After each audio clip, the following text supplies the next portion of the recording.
There is one word on the Arirang tracklist that stopped every single army the moment it dropped on March 3rd. Not Swim, the lead single. Not Into the Sun, sitting at the closing position. But one short, raw, and completely unexpected word, Hooligan. And when Jungkook's name appeared in the writing credits for that song, the entire K-pop world paused for a moment and asked the same question: why did he choose that word? The answer is not as simple as you think. And once you know it, you will never be able to hear the word hooligan again without feeling something completely different. Before we get there, we need to step inside the word itself. Hooligan. In everyday English, this word carries heavy baggage. It's used to describe someone wild, uncontrollable, troublemaking, rowdy. In European football culture, it's synonymous with riotous fans who destroy stadiums and cause chaos. In newspapers, it shows up in crime reports and stories of violence. This is not a word that a K-pop idol would normally choose as a song title on the most anticipated comeback album of the decade. And that is exactly why Jungkook chose it. But we need to go back. Way back. To 2013. BTS was still a debut group with nothing to show in an industry already dominated by giants like EXO, Big Bang, and SHINee. They had just released their very first mini-album, and buried inside that album was a song that most people don't talk about anymore. It was called We On. And inside the lyrics of that song, there was a line written by RM, a line that in 2013 sounded like the boasting of ambitious young kids. The line went, which translates roughly to, hooligans who will prove our worth. Now stop and breathe for a second. Because this is important. The word hooligan, in Korean, has been embedded in BTS's DNA since 2013. Not as a negative label, but as a declaration. A statement to everyone who underestimated them: we are hooligans who will prove our name. Not well-behaved boys who follow every rule. Not factory-made idols. But wild, uncontrollable people who carve their own path. And in 2013, that line sounded like the dream of kids who hadn't proven anything yet. But now, 13 years later, after Grammy nominations, after Wembley sold out twice, after the UN speech, after dominating the Billboard Hot 100, after 50 million armies spread across every corner of the world, Jungkook sits in a studio in Los Angeles and writes a song called Hooligan. And suddenly that line from 2013 is no longer a dream. It became the answer. This is the deepest full-circle moment in BTS history. But to truly understand why it was Jungkook who wrote this song, not RM who wrote the original line, not Suga who speaks most loudly about their identity, we need to talk about who Jungkook actually is. Not the Jungkook we see on stage with an angel's voice and flawless dancing. But the real Jungkook, the one who has been hidden for years behind the label Golden Magne. J-Hope once described Jungkook with a very honest line. He called him a magne who talks back and doesn't always follow along. RM said something similar: Jungkook is individualistic, refuses to share clothes, washes his laundry separately from the others. Stubborn. Overflowing with ambition that burns bright but doesn't always last. During his teenage years, rebellious, but in a way that somehow looked cute. Suga put it more simply: Jungkook is very clear about what he likes and what he doesn't. He cannot be forced. He cannot be shaped to suit other people's wishes. Now imagine someone with that personality being placed inside the K-pop industry. An industry built entirely on control. Where every movement is choreographed, every word is calculated, every expression is polished to perfection for public consumption. An industry that fundamentally wants to manufacture idols who can be managed, sweet, obedient, controversy-free. And Jungkook arrived as a 15-year-old from Busan with a personality that fundamentally rejected all of that. That is the biggest contradiction in Jungkook's life. He is the person least suited to the system that raised him. And for years, he buried that contradiction. Suppressed it. Hid it behind the bunny smile that drives ARMY insane, behind the vocal runs that split open stadium ceilings, behind dancing that never misses a single beat. But his true nature never really went away. It was there when Jungkook chose not to follow the safe Korean music trend and instead collaborated with Jack Harlow and Latto on 3D. It was there when his solo album Golden exploded globally, not because it followed the standard K-pop formula, but because Jungkook chose to sound like himself. And it was there when Jungkook, out of all the members, out of all the people who could have written something grand and philosophical, chose to write a song called Hooligan. Because Hooligan is not an insult to Jungkook. Hooligan is a confession. This is the first moment in 13 years of his career where Jungkook officially, through a song he wrote himself, told the world, yes, this is who I am. Not always sweet. Stubborn.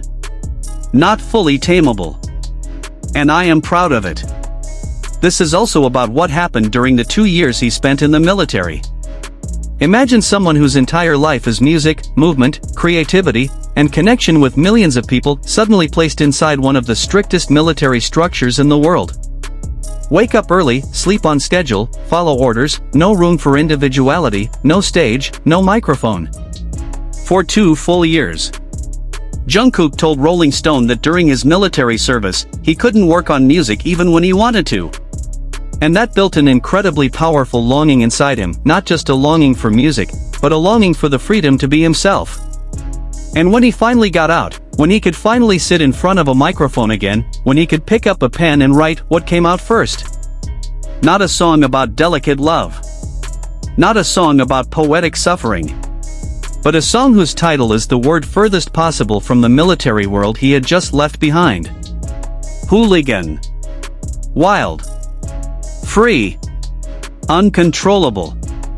This is Jungkook reclaiming himself after 2 years of losing control over his own life. And there is another dimension to Hooligan that makes this song far deeper than what appears on the surface. The official description from Big Hit for this track is short but incredibly loaded. The song represents the time BTS has spent traveling the world and carving their own path. Carving their own path. That phrase carries enormous weight. Because BTS never followed a map that already existed. There was no template for their journey. No Korean idol before them had sold out the Rose Bowl, delivered a speech at the United Nations, or won Artist of the Year at the AMAs. They didn't follow someone else's road. They built that road themselves, with their own hands, with the kind of courage and audacity that, if we're being honest, can only belong to people who have the soul of a hooligan. People who are not afraid of being called too bold. Who are not afraid to fail in public. Who keep moving forward even when the entire industry questions whether they belong. Now let's go back to 2013. To RM's line in We On. Picture RM writing that line, hooligans who will prove our worth, as a promise. A loud statement from a debut group that was nobody yet. And then picture Jungkook, 13 years later, picking up that promise, holding it tight, and turning it into a full song. Not just one line. But an entire piece of work that he wrote with his own hands, with his own name in the credits, recorded in a studio in LA alongside people who have been with him since he was 15 years old. This is not a coincidence. This is deliberate architecture. BTS has a deep habit of connecting their old work to their new work, and Hooligan is one of the most elegant bridges they have ever built. From debut kids shouting, "We are hooligans who will prove our name," to grown men who have already proven all of that and come back to sing it again, this time not as an empty declaration but as a statement of victory. And there is one final layer that makes all of this feel perfectly complete. Hooligan sits at the second position in the Ararang tracklist right after Body to Body, which opens the album. In an album that speaks overall about identity, roots, journey, and return, Jungkook placed Hooligan second. Not at the end as a climax. But near the beginning, as a foundation. As if he is saying, before you hear any other song on this album, you need to know first who we are. We are not idols created to please everyone. We are hooligans who carved our own path. That is where this story begins. Jungkook is someone who first came to BTS as a shy 15-year-old from Busan who almost didn't join Big Hit because he had no idea who RM was. He chose Big Hit not because of its reputation, but for the most honest reason a teenager can have: he followed the person who felt right. And over 13 years since that moment, he grew from a stubborn magne who talked back into a composer, songwriter, and global performer whose music has crossed 1 billion streams. But through all of that, his soul stayed the same. Still stubborn. Still individualistic. Still not fully tameable. Still a hooligan. And Ararang is the album where Jungkook finally stops hiding that. When you hear Hooligan for the first time after the album drops on March 20th, remember all of this. Remember the 15-year-old from Busan who refused to share his clothes and talked back to his hyungs. Remember the line from Leon in 2013 that sounded like empty bragging but turned out to be a promise kept. Remember 2 years inside a military barracks where Jungkook couldn't touch music. And remember a studio in Los Angeles, mid-2025, where he sat down, picked up a pen, and wrote the first word of that song. Hooligan. Not because he wanted to look tough, but because after 13 years, he was finally free to say the simplest truth about himself. And that truth had been there from the very beginning, hidden in a single line of their debut song, waiting for a Jungkook who was finally ready to claim it. Arirang drops March 20th, 2026. And Hooligan, track number 2 on the tracklist, cannot wait to prove that the promise made in 2013 was not just kept. It was exceeded beyond anything anyone ever imagined.